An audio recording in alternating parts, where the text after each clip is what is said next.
Tuesday, December 19th. So our lab was cool, but what did we actually do? So take a moment, talk at your table, see if you can distill out what it was that we actually accomplished. Our lesson outcomes, we'll transition from carbohydrates to nutrients in general. We'll talk about the different nutrient groups and add a little Bill Nye to our day. Nothing wrong with that. So we look over the lesson 3 analysis. We look at the poster, the results. Talk about separating out food prep in the lab versus the actual sugar test versus the actual starch test, because you are being asked to do the sugar and starch test in the future without instruction. You need to be comfortable enough with it to do it without reading the book step by step.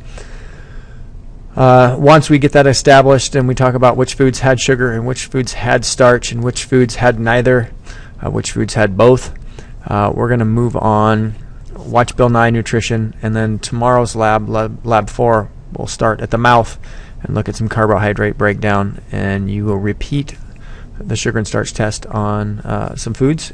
And then don't forget about HBS Lesson 2 follow-up documents.